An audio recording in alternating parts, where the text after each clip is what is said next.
মিলাদ কিয়াম হাদিস কোরআনে নাই, তা আমার একটা তাহলে বস করেন কেমনে? আমি সাফার জোর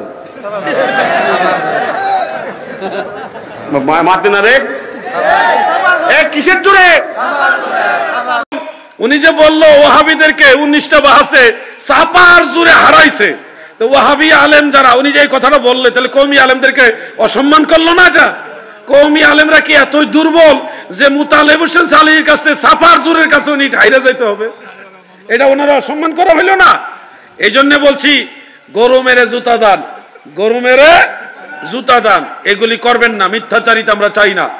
আমাদের কথা হলো মানুষের মধ্যে সংশোধন আসুক, ভুল ত্রুটি থাকবে, বিভ্রান্তি দূর হবে, মানুষ সবাই মিলেমিশে সুন্দরভাবে চলবে। একটা ভুল থাকলে এটা সংশোধন করে দিবেন।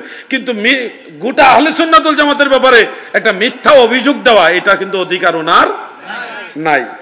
আমার জীবনে ইমান আসলে ভাই উনার আগের থেকে ইমান নাই।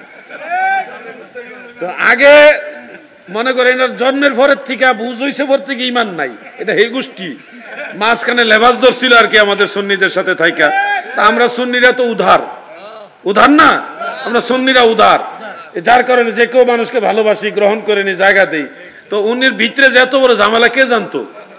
এরপরে আমি বলছিলাম তো, উনি যে বলতেছে আমাকে টোকেন দিয়েছে, নোট দিয়েছে, অথচ আমার জীবনে বহুবার ওনার কিতাব দেখাই দিয়েছি, দলিল জানে না উনি। মেশকাতের সরা মেরকাত, ওনার যে মেরকাত আছে, এই মেরকাতে বহু দলিল আমি নিজের হাতে দেখাই দিছি, উনি জানেই না।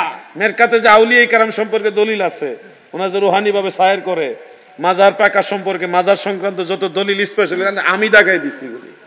এবং মিলাদের দলিল, কিয়ামের দলিল, কিয়াম করার দলিল হানাফি মাযহাবের কোন কিতাবে আছে, কোন ফিকহের কিতাবে আছে, হানাফি ইমামরা কিয়ামের ব্যাপারে কি বলছে, এই দলিল আমি ওনারে দেখাইছি। তো উনি যে এগুলি বলে মিথ্যাচারিতা কেন? এরপর আমার কথা হলো, একজন আলেমের কাছ থেকে আরেকজন আলেম যদি নোট নেয়ও, এটা তো কোনো দোষের কিছু না। কি দোষের কিছু নাকি ভাই? ইলিমটা একজন আরেকজনকে দিবে নিবে, এটাই তো ইলিমের সৌন্দর্য। এটা খুঁটা দেওয়া তো হলো যে ওনার ভিতরে যে আসলে যে উনি ইলিম দেয় না, ওনার খুঁটা দিয়ে বোঝা গেছে। আল্লাহ তাদেরকে হেদায়েত দান করে, বলে না আমিন। আহলে সুন্নাত ওয়াল জামাত এই ধরনের আগাছা মুক্ত হওয়াতে আল্লাহর দরবারে শুকরিয়া আদায় করতেছে, আলহামদুলিল্লাহ। উনি আহলে সুন্নাত ওয়াল জামাতের 3টা সংগঠন, এর কোনো একটার মধ্যেও নাই, আছে নাকি ভাই? তাহলে উনি যে সুন্নি জামাতের দায়িত্বশীল লোক, উনি তো সুন্নি জামাতের কোনো সংগঠনের সদস্য নাই, কোনো সংগঠনই নাই। সোনাকান্দা দরবারে চাকরি করত, সোনাকান্দা হুজুরের মুরিদ না, কিন্তু চাকরি করতেন। চাকরি করার সুবিধা এনারা রাখছে, কিছুদিন কাজ করছে, ওই দাওয়াত পাইবো, নাইলে তো আবার দাওয়াত পাইবো না।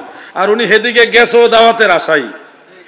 মূল ধান্দা হইল ইয়ে হাল তেরা জাল হ্যায়, মাকসুদ তেরা মাল হ্যায়।